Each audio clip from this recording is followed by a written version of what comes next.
Hello everyone स्वागत करुच्चे YouTube channel Odisha study hub रे। तो पिला माने आज हम देखा political science honours core paper 3। तो second semester political science honours core paper 3 तो देखा आम उत्तर आधुनिकतावाद कौन उत्तर आधुनिकतावाद कौन तो से विषय में आज आम आलोचना करवा। पूर्वर भी आम नारीवाद कौन नारीवाद वैशिष्ट्य कौन आलोचना कर सारी यूनिट 1 और यूनिट 2 भी ऑलरेडी कवर कर दिखाई जो मैंने देखनी प्लेलिस्ट रही है देखी नब और कोर 4 भी क्लास मान हो प्लेलिस्ट को विजिट कर देखिपर। तो देख तो आज मैं देखा उत्तर आधुनिकतावाद कौन। तो उत्तर आधुनिकतावाद प्रथमे आधुनिक जीवनर अनेक वैशिष्ट्यर असंतोष और प्रतिक्रिया भाव में उभा होता। तो देख उत्तर आधुनिकतावाद प्रथमे आधुनिक जीवनर अनेक वैशिष्ट्यर असंतोष प्रतिक्रिया भाव में उभा है। यह प्रथमे कला साहित्य दर्शन शास्त्र में आरंभ होता। तो उत्तर आधुनिकतावाद प्रथमे कला साहित्य दर्शन शास्त्र में आरंभ होता।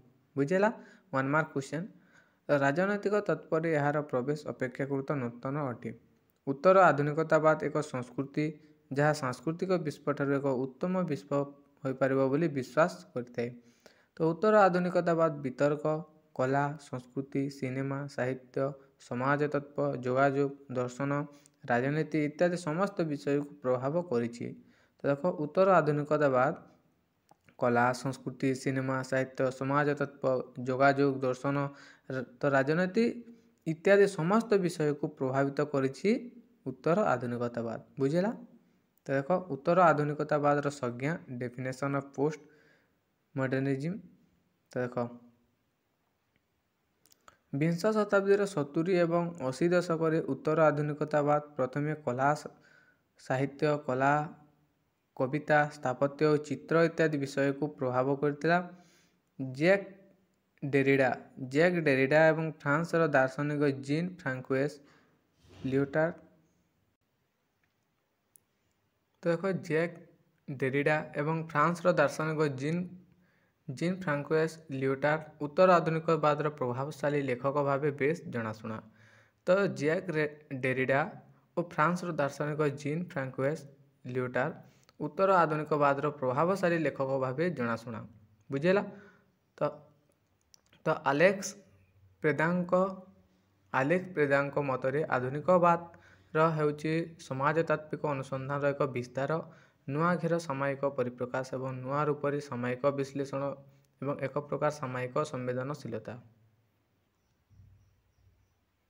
प्रथमे यही भावना समाजतात्विक चिंतार उत्पन्न होता। उत्तर आधुनिकवाद अन्य एक धारणा है कि वास्तवता पछरे सेमिति किछि पूर्ण एवं एकीकृत भावना नहीं। उत्तर आधुनिकवादी मत है वास्तवता प्रतिनिधित्व करने संपूर्ण असंभव। केतेक विद्वान मतरे उत्तर आधुनिकवाद एक नुआ प्रचलन परिचय अन्य मानक मतरे यह आधुनिकतावाद भाव में एक पर्याय नुहे बरं यह आधुनिकतार सबुठार उन्नत एवं संभवतः शेष पर्यायर प्रतिनिधि करुछि। बुझेगा। तो देखा ए उत्तर आधुनिकवाद मुख्य प्रसंग। देख सांप्रतिक युग को उत्तर आधुनिकवाद युग बोली अभिहित कर मुख्य प्रसंग गुड़िक हूँ लोक संस्कृति मध्य भिन्नता और विविधता रही किंतु यार उत्कर्षता व निकृष्टता को प्राधान्य दि जाए नहीं। बुझेगा। तो लोक संस्कृति मध्य भिन्नता और विविधता रही किंतु यार उत्कर्षता व निकृष्टता को प्राधान्य दि जाए नहीं। नेक्स्ट रही कौन से युक्ति निर्दिष्ट वस्तुनिष्ठ व सार्वजनीन मूल्यबोध युक्त व समग्र मानव जातिर नीति संपर्कित एक अपरिवर्तनीय युक्ति नुहे। नेक्स्ट रही व्यक्ति और संस्कृति मध्य सामंजस्य और विभेदता रही संयोजित कर समग्र मानव जाति गोटे सार्वजनीन सिद्धांत तैयारी करने संभवपर नुहे। नेक्स्ट रही सामाजिक अर्थनैतिक राजनैतिक सांस्कृतिक तथा बौद्धिक बहुलतावाद एक प्राकृतिक प्रक्रिया अटे यह पृथ्वी सर्वत्र आवश्यक अटे। तो अच्छी देख नेक्स्ट राजनीति उत्तर आधुनिकतावाद।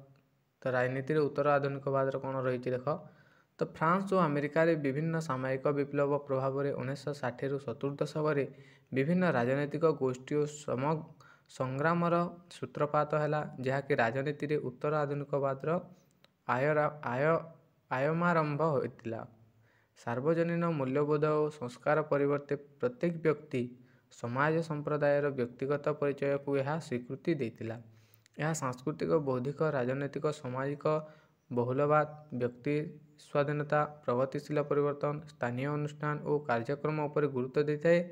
ଏହା ରାଜନୀତିର ନିର୍ଦ୍ଦିଷ୍ଟତା, ପାର୍ଥକ୍ୟ ଓ ସ୍ଥାନୀକରଣକୁ ଉତ୍ସାହିତ କରିଥାଏ। ଏହା ଆଧୁନିକତାବାଦର ସାର୍ବଜନୀନତା ଓ ସାମୂହିକକୁ ବିରୋଧ କରିଥାଏ। ପ୍ରତ୍ୟେକ ଜ୍ଞାନ ସ୍ଥାନୀୟ ଓ ଆଂଶିକ ବୋଲି ଉତ୍ତର ଆଧୁନିକତାବାଦ ବିଶ୍ୱାସ କରିଥାଏ।